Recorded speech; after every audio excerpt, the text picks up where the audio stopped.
Hello, and welcome back to Mood Your Prepper. I'd like to say thank you to everyone who subscribed and has commented and given it thumbs ups. Wow, I didn't think it would take off this well. And I'm also glad to those who have helped get my channel out there, like Pinball Preparedness and Indiana Prepper 2. And it's really exciting. Okay, now this one. This is a good one. We've all heard about all these COVID divorces. It seems that people that have been married for a long time, they kind of went into some kind of routine and then they barely saw each other as often. And now being in lockdown, they're literally getting on each other's nerves. And, that's to be expected. But that doesn't mean your relationship is over. Love is something that grows and flourishes and blossoms and changes, and it doesn't die. So before you go see a lawyer, unless there was abuse, okay? If there's some kind of abuse going on, physical abuse, emotional abuse, psychological abuse, drug abuse, alcohol abuse, then you got to get out and you got to get help. And then, there's that other kind of abuse that I don't want to say because this is a child-friendly channel, but you know what I'm talking about. So let's say that there is no abuse going on. You just lost that loving feeling. That's normal. That happens. But there's a way to get it back. I sing. And I used to do shows. And I'd get different gigs in different places. And I noticed a couple of things. Nostalgia is very powerful. Some of my best gigs was a 50s, 60s show that I did. There was something about that time of music, the romance, the sweetness, the bubblegum. The 70s and 80s was pretty good too. It was fun times. And I don't know if it's because my audience that was listening to the oldies stuff, they'd been together for so long, maybe they were more mature and they appreciated the love and dedication and companionship. But I used to do my gigs in different places, bars, and of course I'd go to nursing homes for the oldie stuff. Different parties, people would hire me. But the ones that worked the most were the ones that had to do with nostalgia. A friend of mine used to do what is called busking. I don't know if you know what that is. It's kind of like street performance. You go out, you do a performance, you could play an instrument or, I don't know, make balloon animals, sing, dance, and you put a hat out and people, they leave you a tip. So I was like, you know what? I think I'm going to try that. I'm going to go out and busk and I'm going to see which songs really are popular, which ones people like the most, which ones I can sing, because, just because you sing doesn't mean you can sing anything. And so I would know which songs were the most popular. There were certain songs that if I sang it, even if I sang it off key, I was going to get tips and my hat would be full because that song had nostalgia in it. It took the person back to a certain point in their life. What I notice about the older generation, like my mom's generation, seniors, is that a lot of those people, they married very young and they took their chill death to his part very seriously. And even if they didn't leave me a tip, the look on their faces when they heard that song, the way they would instinctively, without even thinking about it, would hold hands again. I even had a couple start dancing cheek to cheek. That was more rewarding than any of the dollars that were in my hat. And so, if you want to save your relationship, it's going to go back to nostalgia. Ask yourself, what did you do to get your mate to fall in love with you? You might say, well, I didn't do anything. I just was. Maybe that's the answer. Maybe you weren't pursuing the person. Maybe you weren't saying, oh, we don't spend enough time, honey, or, you put your shoes, in the middle of the living room and you threw your socks in the hallway. Maybe you didn't do those things. And yes, granted, those are rude things for someone to do, but when you first had that crush, if they had thrown their shoes in the living room and thrown their socks in the hallway, you would have thought it was cute. And I understand after a while it gets tiring, but that's who they are. Maybe you're the clean freak and maybe opposites attract. The thing is, to re-spark that, you've got to go back in time. What perfume or cologne did you wear? Believe it or not, scents are powerful. And if you had a signature perfume that you might not be able to find in the store, chances are you can find them online. Wear it. What kind of things did you do? When we're first dating, we can't see the person 24/7. We can't call them 24/7. We can't text them. Back in the day, we didn't have text. We didn't have cell phones. You were lucky if there was one phone in the house, and you had to make your phone calls real short and plan your date, and then you'd see the person. Because since there's just one phone, everybody was going to hear your conversation, and you didn't have time for that. What kind of dates did you go to? Everyone's like, oh, we can't go to the movies, we can't go to dinner. But think about it. Did you have money to go to a fancy, expensive restaurant? Did you have money to go to see the movies? The movies now are so expensive compared to what we used to pay back in the day. Hollywood is just disgusting and greedy. But sometimes you didn't do things like that. Maybe you snuck out and you made out in the backseat of your car.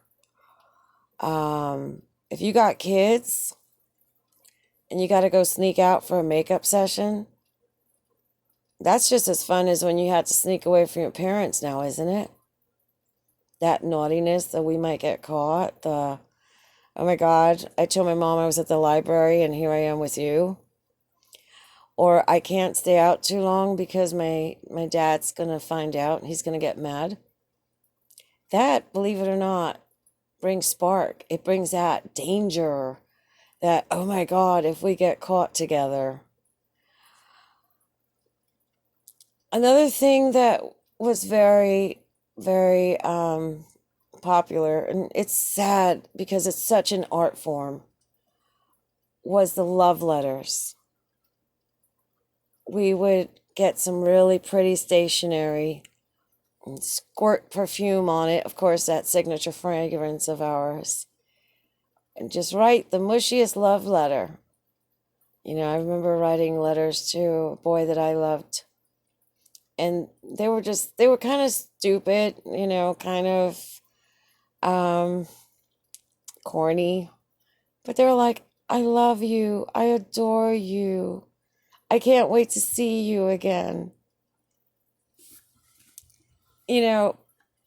Apparently it worked because he still remembers him, even though I forgot about him.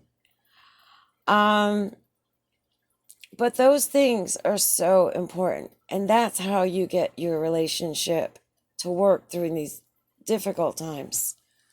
Be a teenager again. Be in your 20s. Go have fun together. Laugh, giggle, tickle each other, make fun of each other, talk about other people. Don't lose your youth. Just because you're older doesn't mean that you got to be all crampy. What is it? Grumpy and cranky and frumpy. The person that you're with, you love so much that you said no to everyone else. And that same person that you're with, you love so much that you said yes to them. So woo them back. Who cares if they leave their shoes in the living room and their dirty, nasty, smelly, stinky, sweaty socks in the hallway?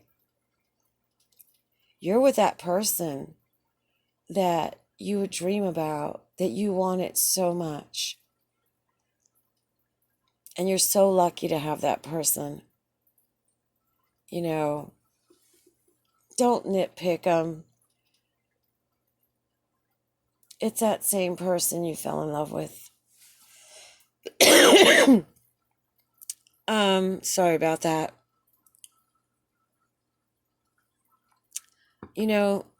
Win them back. You'll see that spark again in their eyes, like I used to see those senior citizens hold hands. There were certain songs that they would come up and say, they played that at my prom. Or we've been together for 45 years, 50 years. Put on the music that you used to listen to. Slow dance. Oh my God. I remember going out dancing, and my favorite was the last song of the night. It was a slow dance. Slow dance again. That's another art that's been gone. I mean, I don't know. I haven't seen people slow dance of the younger generation, and they're really missing out. Keep your text messages to short. Don't have conversations with a person.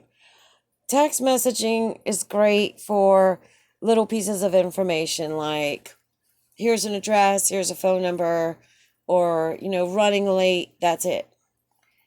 But don't have conversations on them. When you have conversations with someone, you want to sit with them.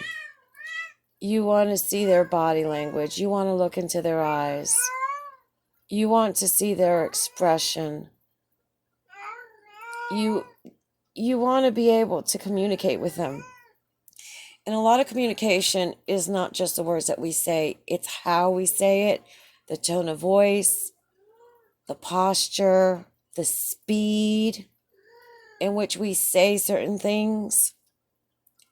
You want to pay attention to all of that. So save your conversations for that. Shut off the television. Do not live your life vicariously by other people's, fiction. Live your life. Live your romance with your partner. Do things for each other. Don't forget to say yes, please, and thank you. Appreciate that person. Remember, this person was like your world. You dreamt about what your life would be with that person. Make it happen. Don't lose your relationship. Work at it. And it will last. But modern technology has just kind of messed everything up. It's supposed to be more convenient, and, I get pretty frustrated. They say, you try to do business with someone and you've got a bunch of questions. Oh, email it to me and I'll get back to you. You're on the phone or you're in front of me right now. Why can't I talk? Talking is way faster than typing. And then pressing the send button and then waiting for you to get it so that you can answer it and think about what you want to write so that you can send it back to me so I can get it in 3 weeks. Communication is so important. You want to communicate in real time. If you got kids in the house, you still want to have that romantic dinner in a nice restaurant, go get takeout from that restaurant. Let's keep our small businesses going. Go get some takeout and serve it up in your finest china and your finest crystal with your cloth napkins and your cloth tablecloth. And, have a little child's table for the children so that you and your significant other can have a nice candlelight dinner with music. And if the kids are a bit older, like teens, they'll probably get a kick out of playing the part of the waiter or the waitress. They'll think it's so cute that you guys are lovebirds, and it'll give them a great example of what a healthy relationship looks like. I know these are very stressful times, but you don't want to lose your support system. You don't want to lose the one that you love so much. Go back to your first love. Go back to that courtship. Going back to the love letters, I've heard from other people about these things. We've talked about it.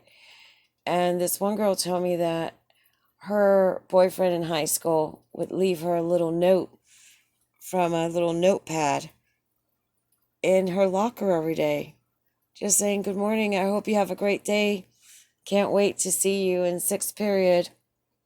Don't forget, just, save me a spot at lunch," and, just cute little things. It doesn't have to be all corny and mushy and gushy, but it's just that thought that, oh my gosh, this person thought about me. They remembered me, or it's that security of belonging and being in something beautiful. So those are some things that you can do to work through these hard times. Love is beautiful. It's the most powerful force. And if you're lucky enough to have that luxury, hold on to it. I've always said life is a gift and love is a luxury. Don't lose it, because you'll regret it. All right, well, if you got any ideas on how to spark up your romances, leave them in the comments below. Again, if you haven't subscribed, go ahead and hit the subscribe button with the notifications. Give it a thumbs up if you like it. If you thought it was really corny and stupid, go ahead and give it a thumbs down. I don't care. I guess I'm a romantic by heart. But I hope things are going good for you. And I hope this has helped you. Keep your chin up. We're tough people. We can get through anything.